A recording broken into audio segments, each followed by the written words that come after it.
Vamos con la última conferencia de hoy, que nos lo va a explicar referente a la exposición que hicimos, cuya idea partió de la directora, doña Isabel Izquierdo, y nos pilló a nosotras y para allá que fuimos con ella.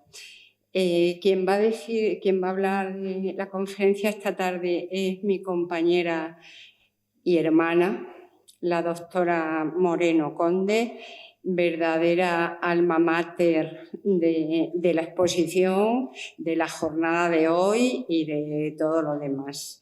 Especialista sobre todo en el mundo de la mujer y estudiosa siempre del arte griego, pero que se hace especialista en cualquier cosa que toca, porque va para adelante, venga, siempre investigando y siempre con una capacidad de trabajo enorme. Ella es conservadora del Departamento de Antigüedades Griegas y Romanas, llevamos muchos años juntas y esperemos que muchos más. Con todos ustedes, la doctora Moreno Conde. Gracias. Bueno, ante todo, muchas gracias, Marigel, amiga, jefa, compañera. La verdad es que impone un montón hablar después de un sabio como el profesor García Gual, pero bueno, vamos a intentarlo.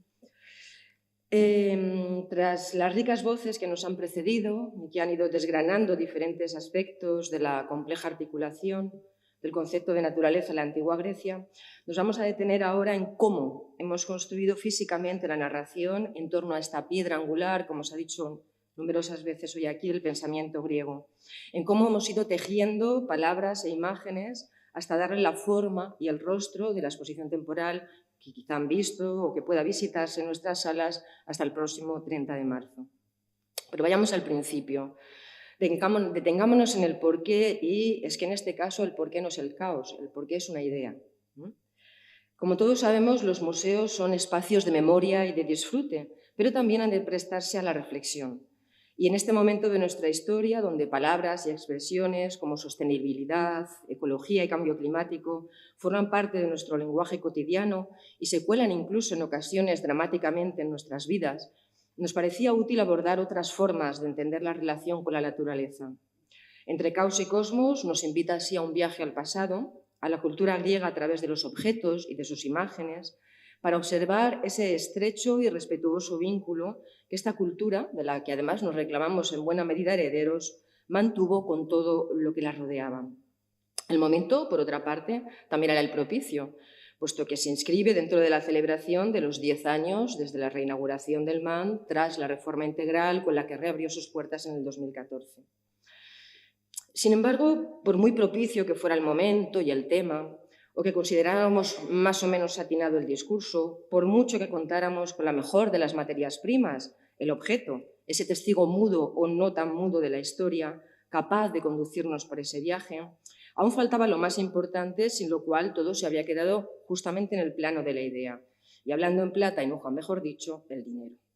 Y es aquí donde intervino Acción Cultural Española, que se sumó al proyecto con gran entusiasmo, haciéndose cargo del grueso de la financiación, aportando además a dos magníficas interlocutoras, Mercedes Serrano y Diana Jiménez. Y la maquinaria se puso a rodar. El vaso griego iba a convertirse en el hilo conductor de la narración que nos iba a permitir articular nuestro discurso gracias a los cerca de 2000 ejemplares que atesora la extraordinaria colección del MAN y que la convierte así en una de las mejores a nivel europeo.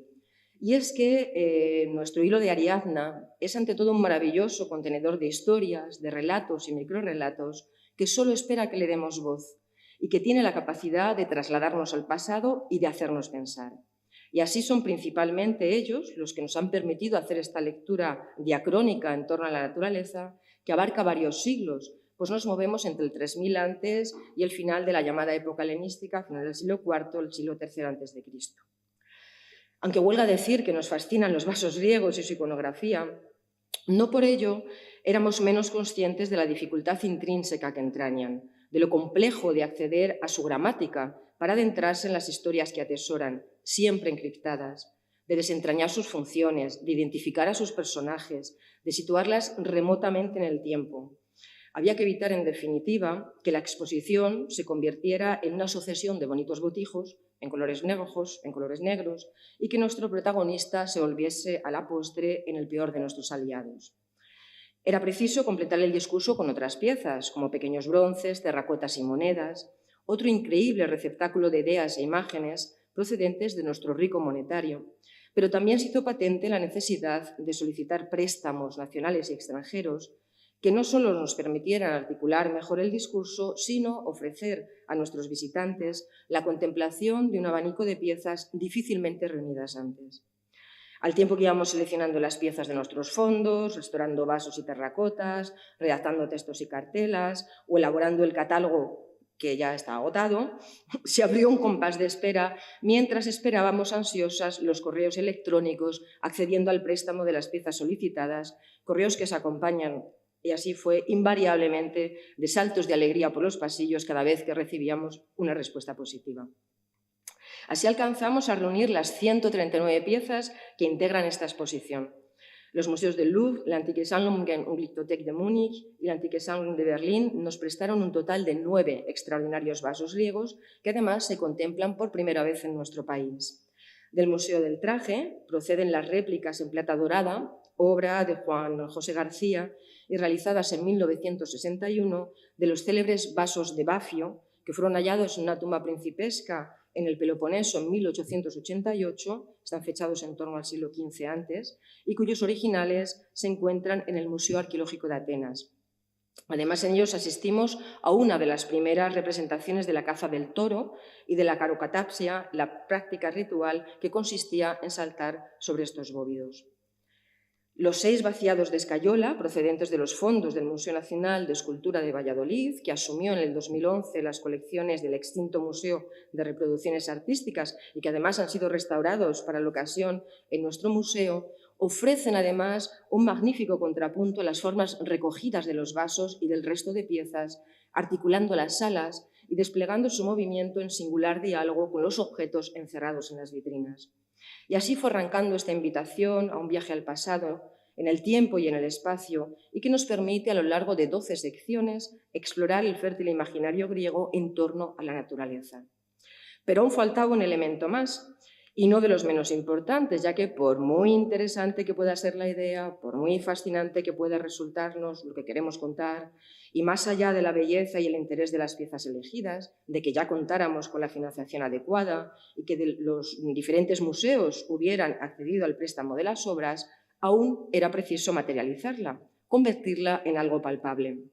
Es ahí donde interviene el estudio GD, Gestión de Diseño, encargado de crear el armazón, la arquitectura museográfica que sostiene el discurso. Desiré González y Paloma Mas se convirtieron en excelentes interlocutoras, dotadas de una gran sensibilidad, que supieron entender lo que queríamos contar y transformar el espacio diáfano de la sala en ese paseo a través del tiempo y del espacio, de imaginar los recursos expositivos para dotar a la exposición de la vivacidad necesaria que contribuyera también a su atractivo.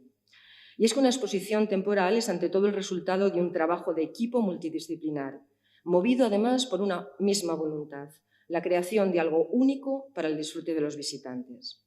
Fueron muchísimas las horas de charlas, de planos y alzados, de elección de vitrinas, de consensuar colores, de imaginar recursos museográficos como los recortables retroiluminados que jalonan las diferentes secciones y que fueron realizados por Dime, la empresa, que bajo la dirección de María García Carballo se encargó también del montaje, o de crear los contenidos audiovisuales y de dar con el lenguaje gráfico, para lo que contamos con Lupe Sevillano y Víctor Cid de Visor Audiovisuales y su equipo, quienes supieron transcribir en imágenes y sonidos las historias que queríamos contar.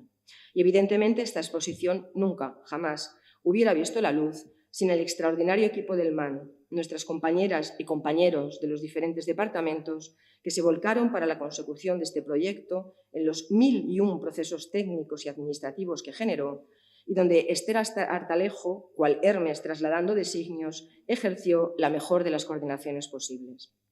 Y así, como decía, tras muchas jornadas de trabajo y de montaje, se abrió la exposición.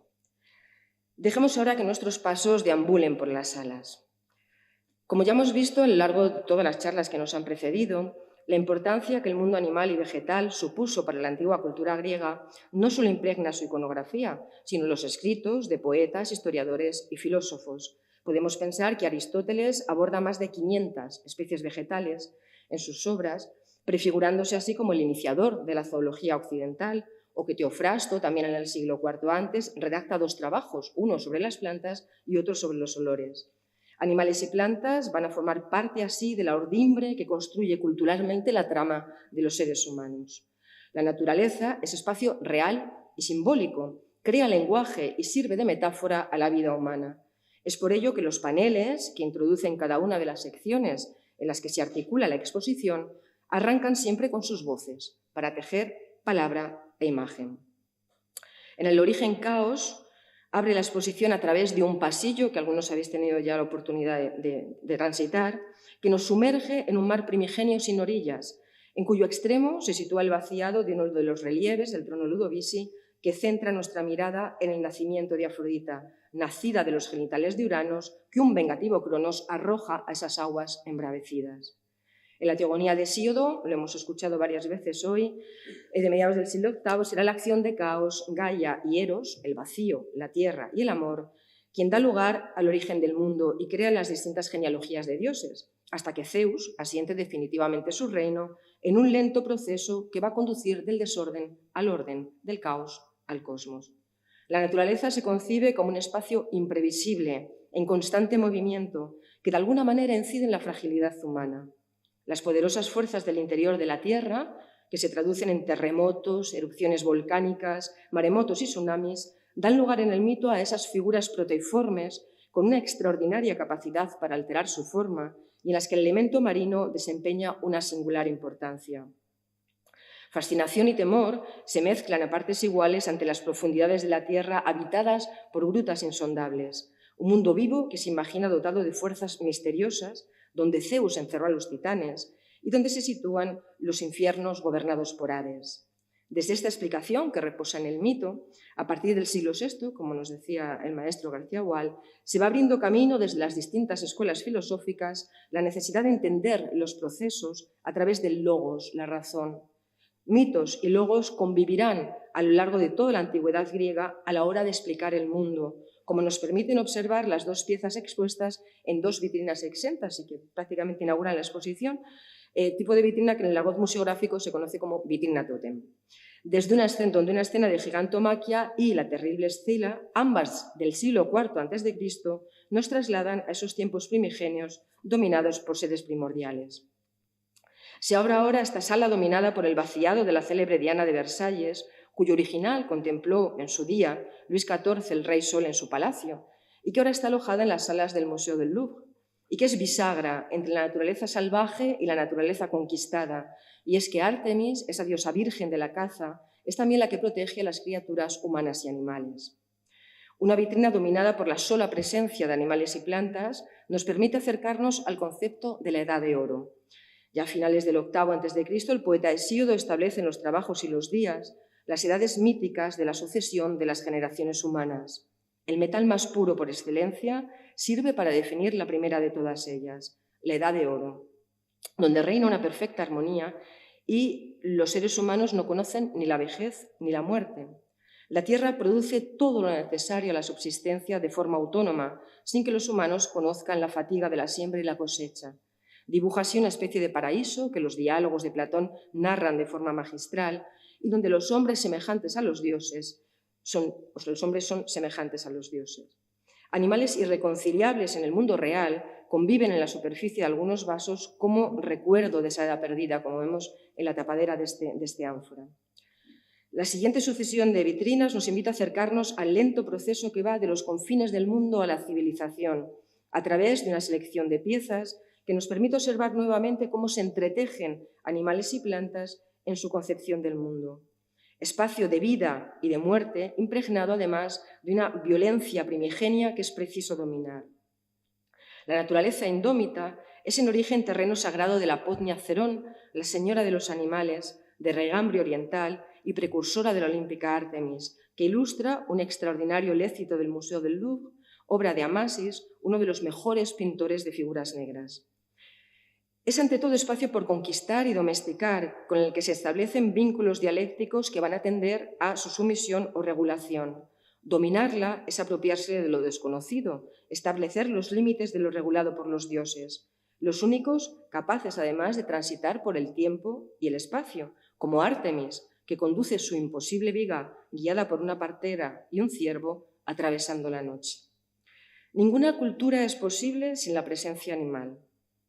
Esta relación compleja entre seres humanos y animales se traduce a través del enfrentamiento con la fiera y la conquista de los confines, las jatiá.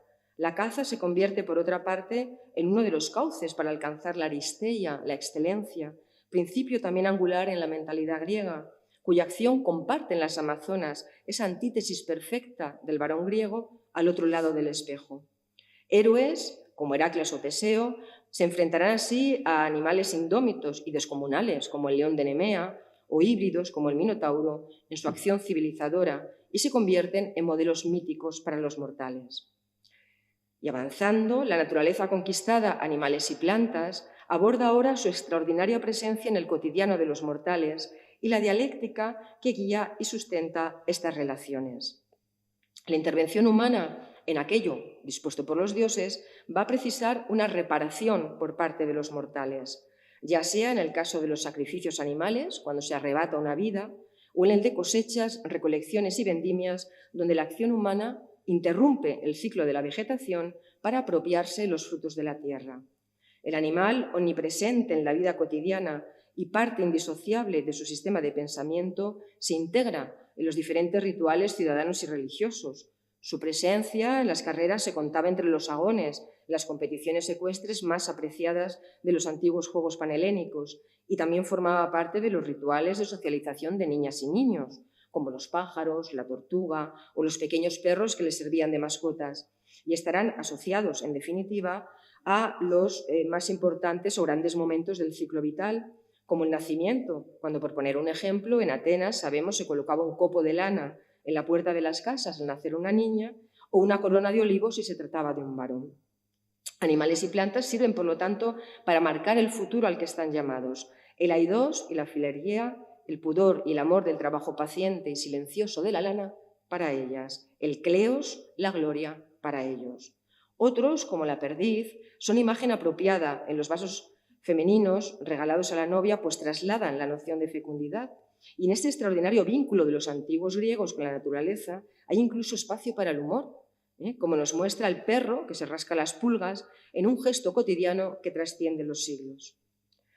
Rebaños de ovejas, cabras y bóvidos eran parte esencial de la economía de las ciudades helenas y su posesión símbolo de prestigio en el marco de las relaciones sociales y políticas. Un extraordinario quiazos del Museo del Louvre parece conservar el eco y trasladarnos los sonidos de ese rebaño de cabras atemporal que guía al pastor acompañado de su perro.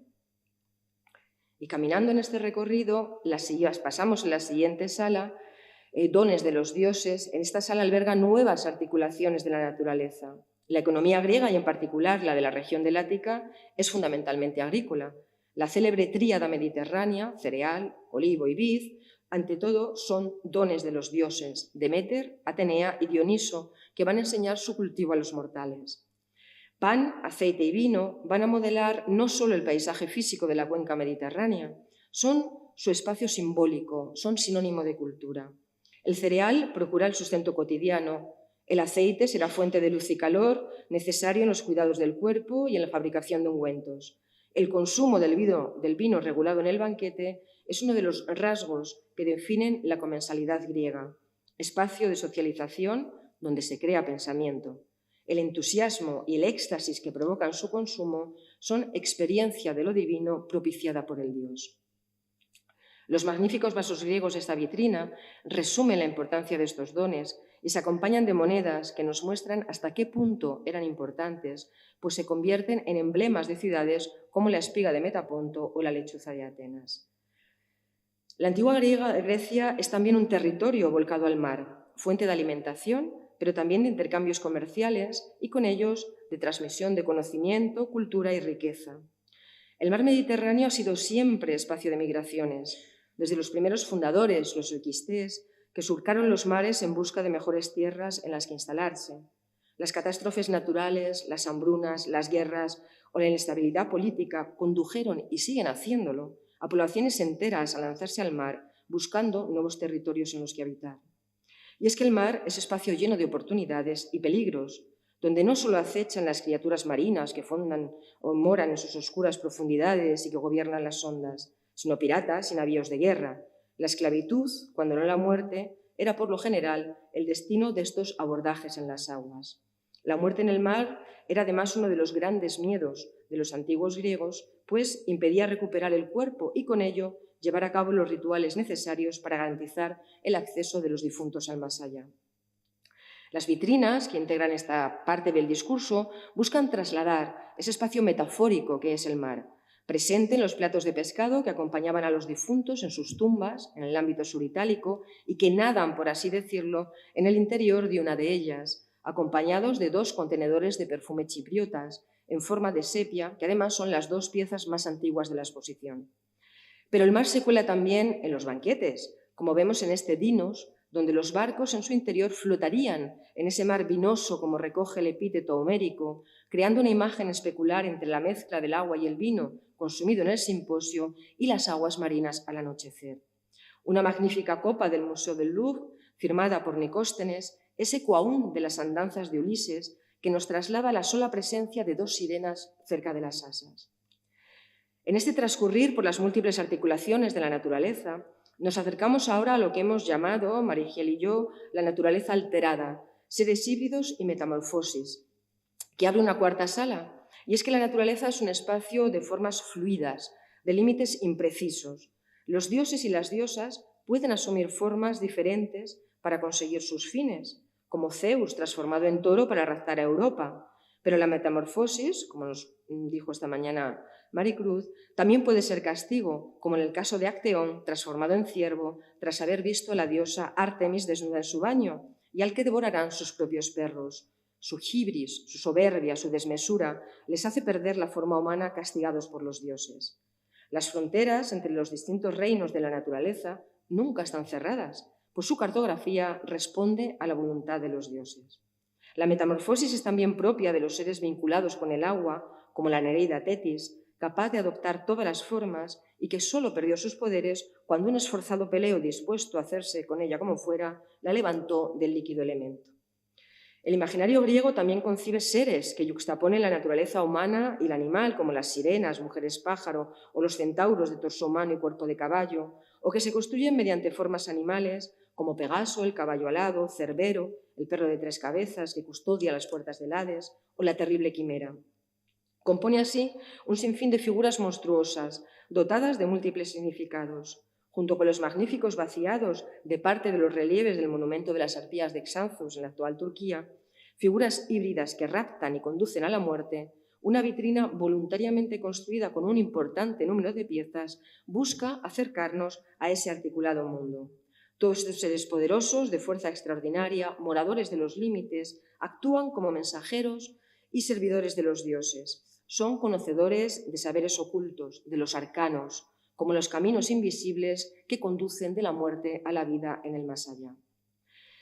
En este paseo por la naturaleza hemos querido detenernos en un aspecto que a priori podríamos pensar ajeno a los antiguos griegos por lo actual, la naturaleza mecánica, pues nada más lejos de la realidad. Y es que los antiguos griegos experimentaron una profunda fascinación por los autómatas en lo que hoy se nos antojaría una IA avant la lettre. En el extraordinario panteón griego, Hefesto, el dios de la forja, domina la técnica, aquella que le permite transformar la materia nacida de las entrañas de la tierra. Hijo de Zeus y de Hera, en una de las tradiciones nos dice, quedó cojo al ser lanzado cuando era niño desde lo alto del Olimpo por su propia madre. Su discapacidad le conduce no solo a crear los más curiosos ingenios mecánicos, capaces de facilitarle su cotidiano, como los trípodes, esos grandes calderos de bronce que dota de ruedas y que se mueven solos, o un sofisticado sistema de fuelles que controla las diferentes temperaturas de los procesos de fundición, sino, nos dice Homero, los más bellos autómatas animados, en psichoi, es decir, dotados de psiché, el soplo de la vida, como las 2 célebres sirvientas de oro, en todos similares a jóvenes doncellas, dice Homero, dotadas no solo de fuerza física y de voz, sino capaces de pensar por sí mismas, ya que poseen el nous, como los humanos. Por lo tanto, hace 2800 años, la Ilíada de Homero describe así a las primeras genoides, a las primeras robots mujer. La tecné, la técnica y la metis, la argucia, la inteligencia práctica ya habían empezado a andar de la mano. Para narrar este singular aspecto, hemos recurrido no a una pieza, sino a los propios recursos informáticos y audiovisuales que, como hijos pequeños de aquella fecunda imaginación, nos permiten adentrarnos en este extraordinario mundo a través de un pequeño audiovisual y de un nuevo recurso museográfico en gran formato, extraído de un magnífico vaso del Museo de Yatta en la italiana Apulia.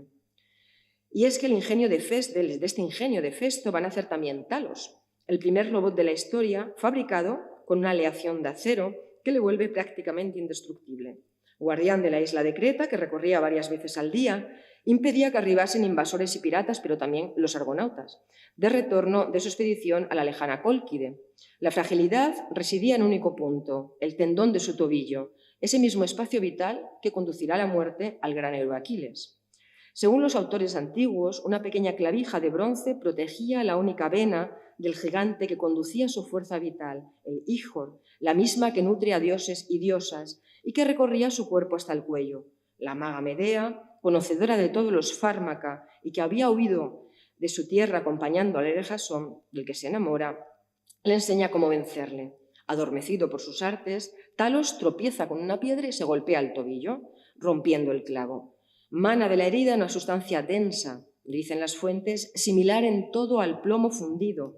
El gigante trastabilla y, despojado de vida, se precipita al suelo.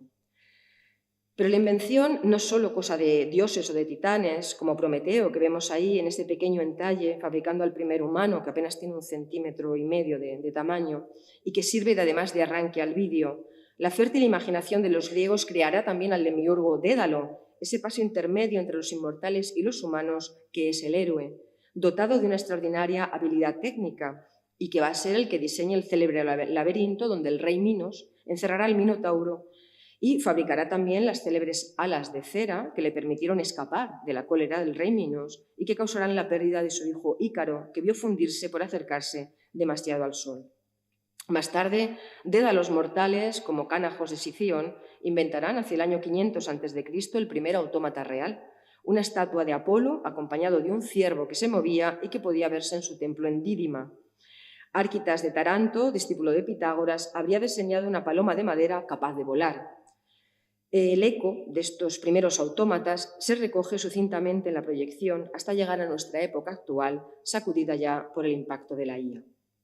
Y en este recorrido alcanzamos los jardines, microcosmos. El jardín es por excelencia naturaleza conquistada, construido con pérgolas, emparrados, setos y parterres y salpicado de fuentes. Es en ocasiones trasladado a pinturas y mosaicos, que a su vez se convierten en naturaleza detenida. Quipos y aloe, como hemos visto también esta mañana, designan el jardín en la antigua Grecia, pero también Paradeisos, gran parque con plantas y animales salvajes de los príncipes helenísticos, donde se organizaban cacerías. 2 vasos de grandes dimensiones destinados al banquete y adornados con emparrados y pérgolas nos trasladan a estos espacios. Como hemos visto, las primeras cosmogonías dan a Eros una profunda capacidad de generación, hasta el punto de hacer del dios el motor de ese mundo antropocéntrico creado por el imaginario griego. Eros, como nos ha contado hace poco tiempo Carmen, preside así, bajo sus diferentes rostros y acepciones, a toda acción de los inmortales y de los mortales, mujeres y hombres. El más bello de los dioses inmortales, como lo califica Hesíodo, es una figura omnipresente, como hemos visto en el arte y la literatura, y acaba por adquirir una apariencia andrógina o incluso infantil y múltiple. Al lado le vemos representado en esta Lecane, en diálogo con una joven dispuesta para sus bodas. 2 magníficos vaciados, fechados en el siglo XIX, del fauno y el cabrito, y Leda y el cisne, bajo cuya forma Zeus se unió a ella, articulan esta sala y se entretejen con Eros y el jardín. Y en ese transcurrir nos acercamos ahora a una nueva sección, el cosmos en una mano, donde hemos querido destacar la importancia de la moneda. Más allá de su valor de ley y de norma, traslada el rico imaginario griego, donde, como ya hemos visto, animales y plantas tienen un valor esencial. A través de la museografía, los pequeños alveolos en la pared nos permiten apreciar la extraordinaria capacidad de observación de sus artífices. Por ellos discurren la abeja de Éfeso, la tortuga de Egina, seres híbridos como la terrible quimera de Sición en el Peloponeso, el pulpo de las litras de Siracusa o incluso el laberinto de Cnosos, pero también especies vegetales como el apio o el perejil salvaje de las didragmas de Selinunte en Sicilia, la rosa acuñada en Roses en Girona o el silfio, cultivado en la región de Cirene en la actual Libia, cuyas cualidades culinarias y terapéuticas le convirtieron en fuente de prosperidad, lo que acabó conduciéndola a la extinción ya en el siglo I después de Cristo. Y terminando, vamos, este viaje, en la antigua Grecia es creencia extendida que la muerte separa cuerpo y espíritu. El alma inicia así el camino sin retorno hacia el Hades, el tenebroso reino de los muertos. Los infiernos son un espacio geográfico con una compleja cartografía. Ante la evidencia brutal de la muerte, se abre otro mundo de difícil acceso. Privados de su envoltura mortal, las sombras deben atravesar el río Styx, como recoge Hesíodo en la Teogonía. El ilustre barquero Caronte les ayudará a cruzar las aguas. Repleto de peligros, numerosos seres de naturaleza híbrida, espejo quizás de ese entre dos, ayudan a los difuntos a transitar por las procelosas aguas que conducen al Hades, pero también animales como el delfín son los llamados seres psicopompos. Una amplia vitrina sirve para presentar las ofrendas que acompañaban a los difuntos, como los contenedores de perfume con forma de huevo, granada, higo o membrillo, y se hace eco de todos esos seres de los que acabamos de nombrar que les guiaban al más allá, como los apliques en terracota con máscaras de gorgona y de aqueló que podían adornar los ataúdes. Eros, en una pélice repleta de elementos vegetales, es encarnación de esa fisis, de ese brotar fecundo más allá de la acción humana. Junto a escenas de ese banquete soñado y eterno, el Jardín de las Hespérides, situado más allá del Mediterráneo, es etapa última de ese viaje que encarna un esforzado Heracles y que nos ilustra una espectacular cratera del pintor de Nicias, dotada de singular movimiento, donde todos los nombres además están escritos. Pero no queríamos terminar este extraordinario viaje sin abrir una ventana a las pócimas y brebajes, naturaleza curativa, terrenos femeninos. Y es que las mujeres en la antigua Grecia dominan el ámbito de lo íntimo. A ellas se les concede el conocimiento de los fármaca, de las hierbas y los brebajes que curan y hechizan. Heroínas como Circe o Medea atesoran saberes que fascinan y aterran. Son conocedoras de los saberes de la tierra, de la cocina mágica. Sus biografías las alejan del aidos, del pudor que debía acompañar la acción femenina. La hija de Helios y de la ciudadánide Perseis transformará a los compañeros de Ulises en cerdos, tocándoles con su varita mágica, el Rapdos, tras haberles hecho ingerir una pócima, el Kikion. En un espacio que es voluntariamente elipsis, hemos sustituido el palacio de la polifármacos Circe por una gruta, donde el sonido de la sala sirve para trasladarnos a una isla y a los gestos del machacar, remover y cocinar. Una vitrina con una luz fría, vasos de barniz negro y dos recipientes de pasta vítrea dibujan ese mundo íntimo de la mezcla. Una imagen proyectada en la pared hace aparecer y desaparecer la imagen de Circe y de uno de los infortunados compañeros de Ulises, transformado ya en cerdo, que se duele ante la pérdida de su naturaleza humana. Y llegamos al final de este mágico viaje, donde el audiovisual que lo cierra es velada invitación a la reflexión sobre nuestra relación con la naturaleza y donde un frágil titán sostiene nuestro mundo. Quizá al filo de este viaje hayamos entendido que la gran diferencia estriba entre ser y estar. Los antiguos griegos eran naturaleza, nosotros y nosotras estamos al lado de ella. Nuestro gran reto en este siglo XXI consiste en no pensar la naturaleza como algo que transita a nuestro lado, sino como un principio vital del que formamos parte. Caos y cosmos, desorden y orden, y por lo tanto belleza, son algo más que un binomio fundamental. Son tensión íntima que traduce la búsqueda del equilibrio y de la excelencia, el kalos y agazos, lo bello y lo bueno, máxima suprema que sustenta el pensamiento griego y que esperamos haber sabido transmitir. Muchas gracias.